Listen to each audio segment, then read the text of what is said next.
Hello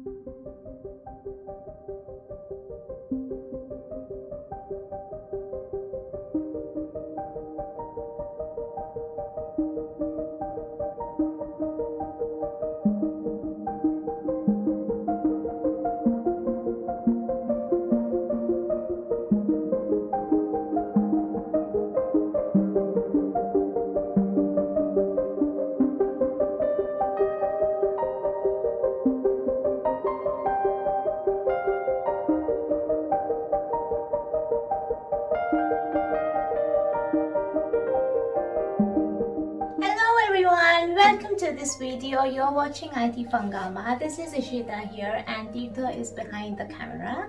And today we will be doing something Valentine's Day special.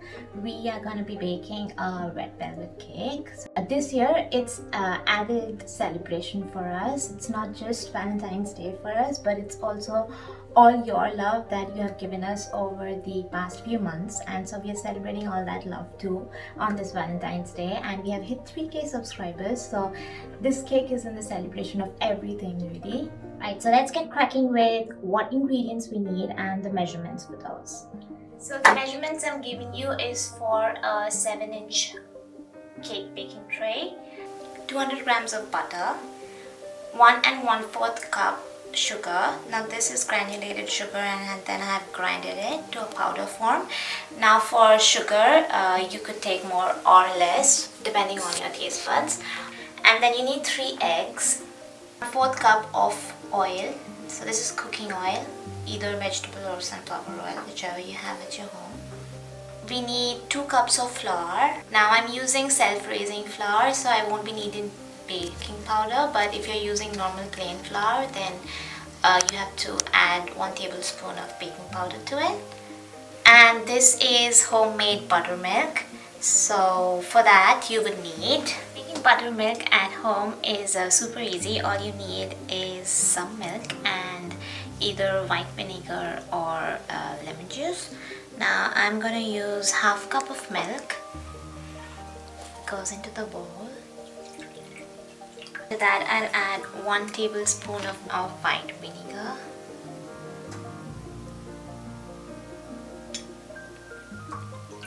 That a stir. Now I'm gonna leave that to do its magic so that the milk curdles for half an hour. So I'm gonna set that aside, and in 30 minutes time the buttermilk will be ready. And you need 1 tablespoon of cocoa powder, and it's preferable that you use unsweetened ones. So this is a dark chocolate powder. And we need, this is red velvet cake, so we need some red color. And gel colors are usually good because it doesn't come in the way of your consistency. And we would also need some vinegar.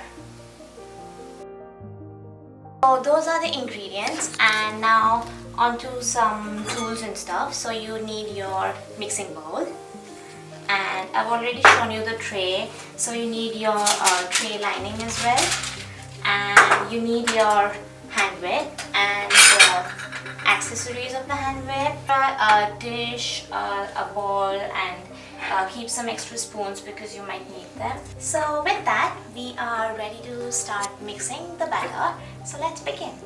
First step, we are adding the butter into our mixing bowl. Add the sugar. You could add the sugar in 2 portions if it's a lot. I'm gonna add the sugar in 2 portions. Start whisking it.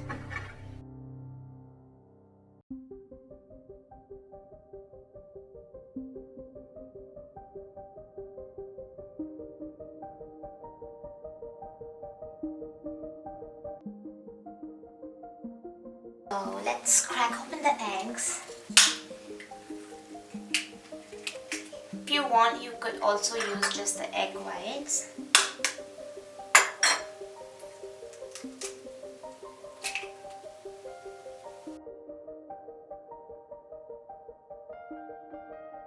When we have added the eggs, we cream it together again.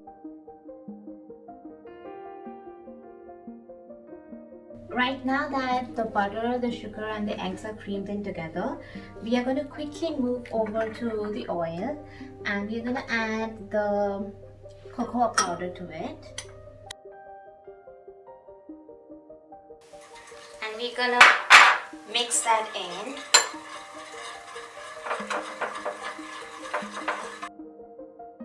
We're going to mix the color. So red velvet cake, we're using red color. And we're going to mix the color to the oil and cocoa powder mixture. 1 tablespoon of the food color. So I'm adding the red gel color now. And mix that in. We're going to add this to our butter, sugar and eggs that have been creamed in. So it goes into that mixture. Now is when we are also going to add 2 teaspoons of vinegar to that same mixture.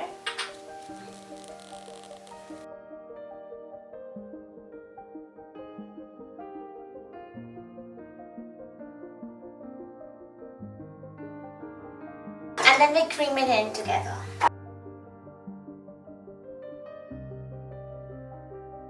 Go in with our flour and our buttermilk. So we're going to add half of the flour that we are taking and half of the buttermilk. For the first time we are going to whip it now, and then we are going to add the remaining half of it and then finally whip our batter. So I'm going to add the flour, half of our buttermilk,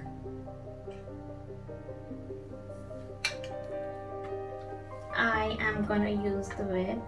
I'm going to just fold it a bit with the spoon so that I'm not getting flour everywhere. I'm going to incorporate the flour and the buttermilk.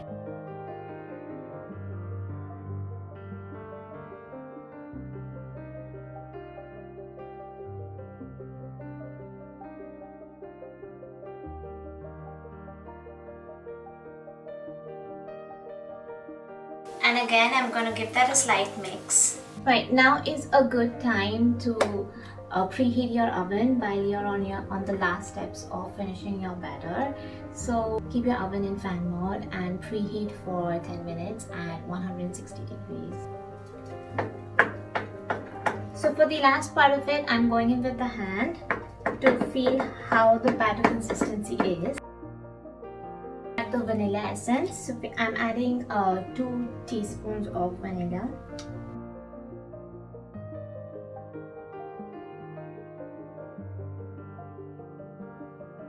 And then I'm gonna incorporate that into the batter and we are pretty much done.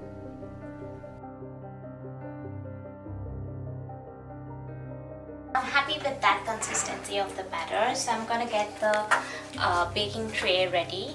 We lined it with a butter paper, and now I'm going to just grease some butter onto the sides and the bottom. Right, now that this baking tray is greased, we are going to add the batter.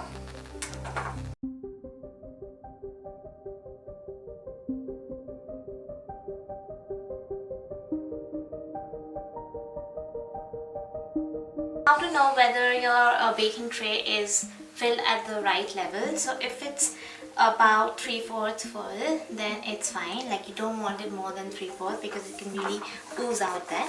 So half to 3/4 level full is fine.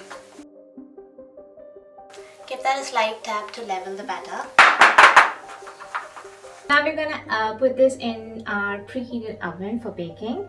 So we're gonna bake it for approximately 35 minutes at 160 degrees. So let's go and put this in the oven.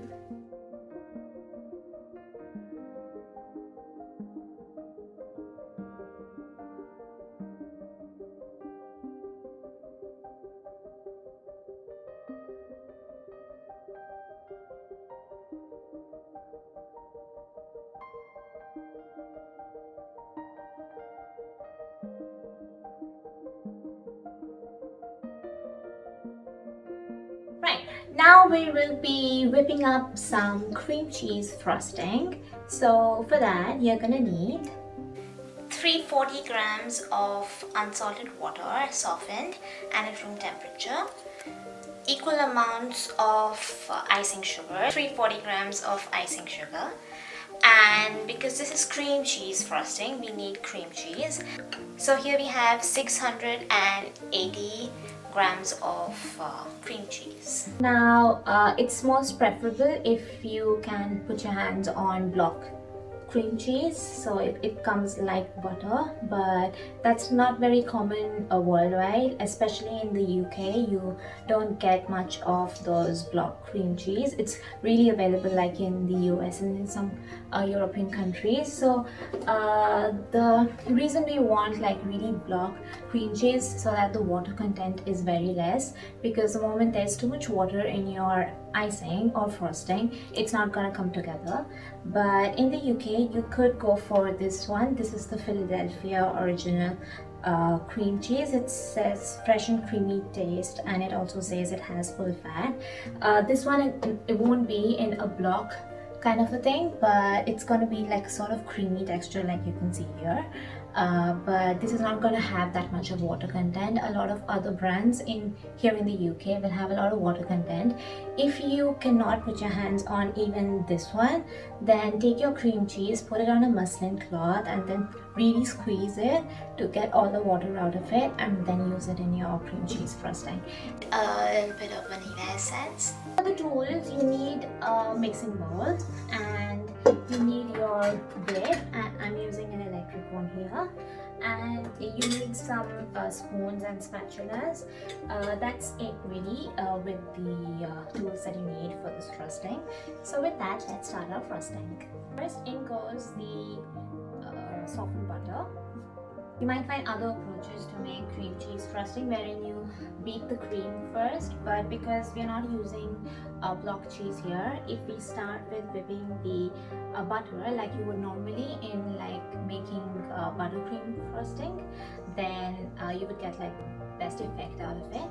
So first beat the butter and then cream your icing sugar in, and then we go in with the cream cheese. Now if you want that really white texture in your butter, then you whip it for like a long time, so 5 minutes in the beginning, and that's on a low or a medium low speed. So let's go ahead.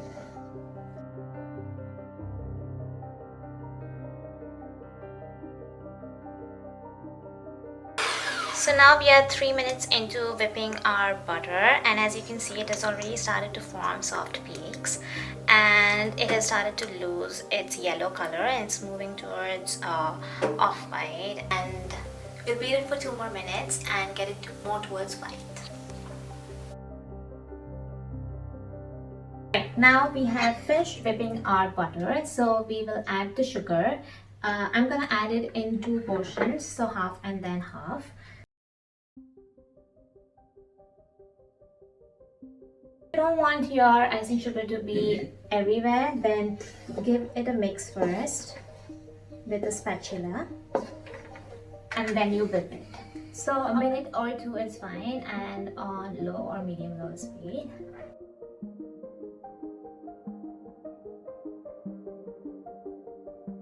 Now I'm gonna go in with the rest of the icing sugar.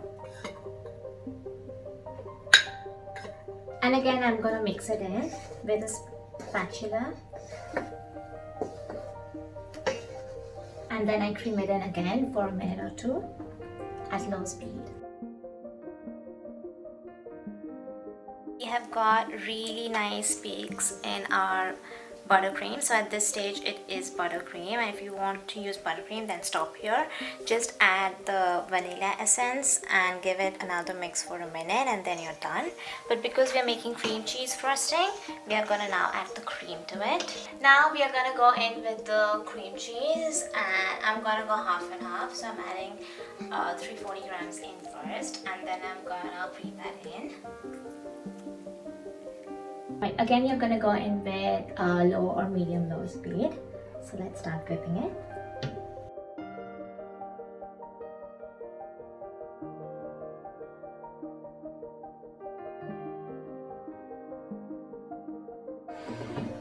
Right, now that is whipped in, we are going to go with the other half of the cream cheese.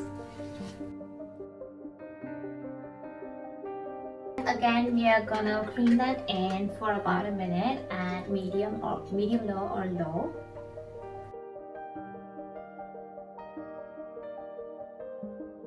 Right, now we are almost near the end of this cream cheese frosting, but we need to add our essence. So I'm gonna go in with 1 tablespoon of the vanilla essence.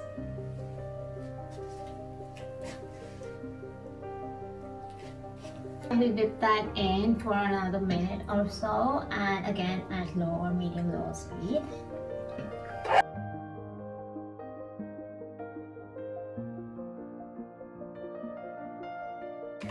Right, let's have a look at the texture. So you can see it's nice and firm, and it's fluffy, and it has those hard peaks.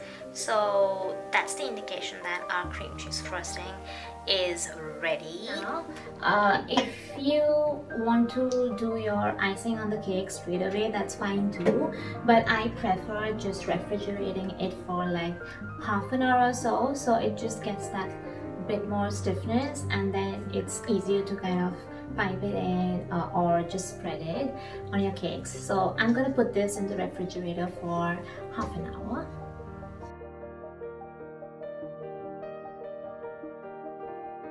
Now we have our baked 7-inch red velvet cakes here, and we have some whipped cream cheese frosting here, and we are now ready to ice our red velvet cakes. So we have one of our 7-inch cake here, and I'm going to cut it horizontally into half because I want to make layered cakes. So both the cakes I'm going to cut it in that way, so we have like 4 layers.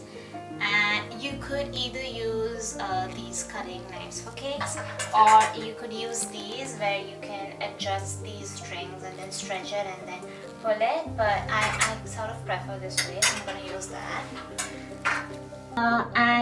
Another tip there, get the cake to your eye level so that it's easier for you to cut it, because it might go a bit crooked. So let's cut this into half.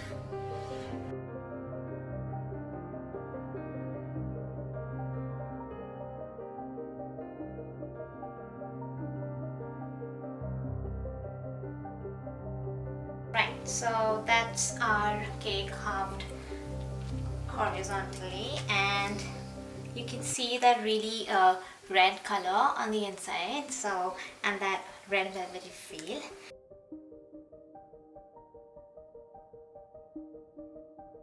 I'm going to quickly take out the other cake out of the baking tray and cut that as well. And I get the base plate out and the baking paper. I'm gonna horizontally cut this into half.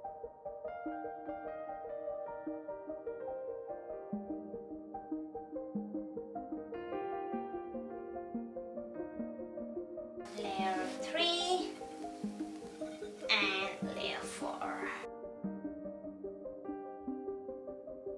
I'm gonna take one of these as my base, and onto our turntables I have put a cake base on top of that, and I keep my base layer on it. It's gonna take a bit of this frosting and put it on the center.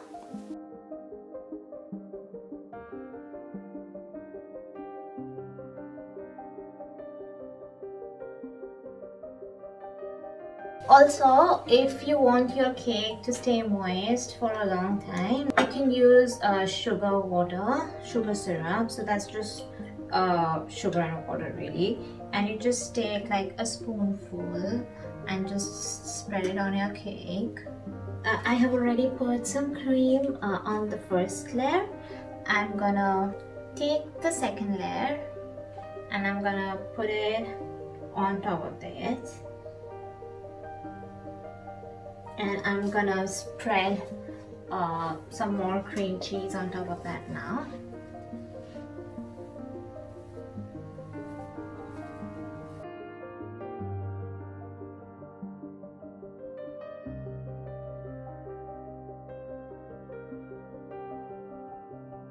Now let's go into the next layer, and I'm gonna again put some sugar syrup on it, and then I take that and I put it on this. So again, I'm gonna add a bit of frosting on top of this layer. The cake and cream cheese frosting is like a classic combination.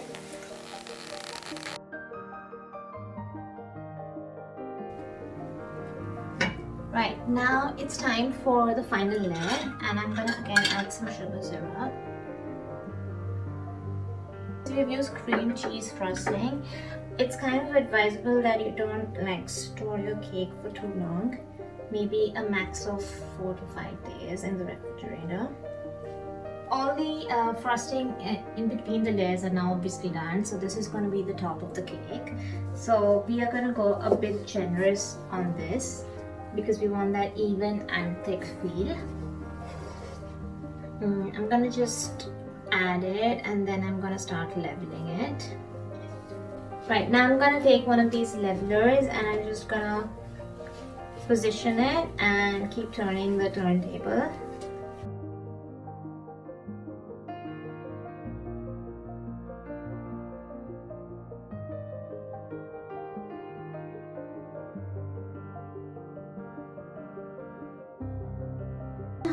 To do the sides, and then we can finish it off. You could either pipe in it, so you take a piping bag and you take like a wide nozzle, and then you just pipe throughout the sides, and then you level it.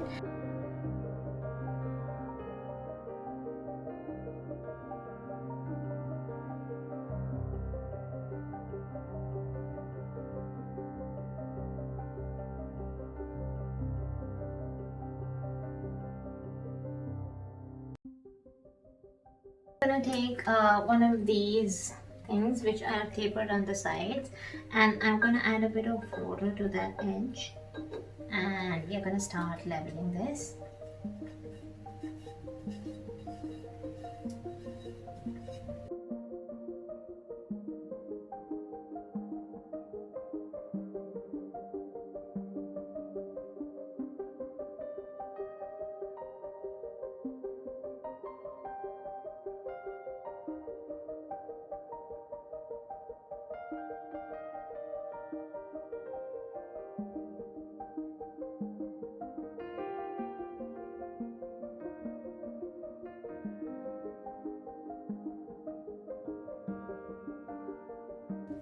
Right, now we are done leveling the icing on top of it. Now to add some Valentine's Day touch. So if you have leveled your cake and you have bits of cake left, then just use those cake crumbs. And what I have here is I have a bit of cake, a small red velvet cake which I baked separately. So I'm just gonna crumb that. Now if you use the crust bit, it's gonna be nice and crispy, and it's gonna be firm, and it's gonna hold it. So I'm just gonna take these cake crumbs and I'm gonna try and do a heart shape on top.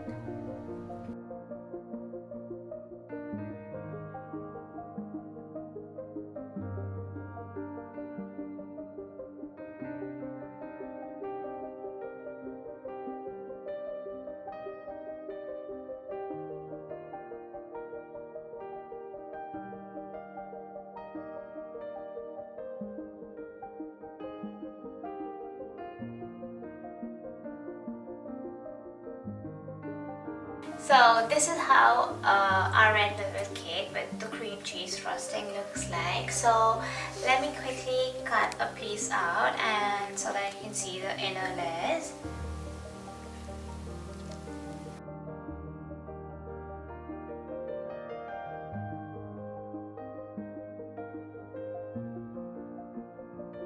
Then brings us to the end of this video. Hope you like this cake, and if you do try it at home, let us know your experience in the comments below. If you like this video, give a thumbs up, and if you're new to our channel, please hit that subscribe button and also the bell icon next to it. Wish you a very happy Valentine's Day in advance. Put your baking caps on and bake a red velvet cake with some cream cheese frosting for your Valentine's, and if not Valentine's Day, for any other occasion. And until the next video, take care, love you, bye, see you soon.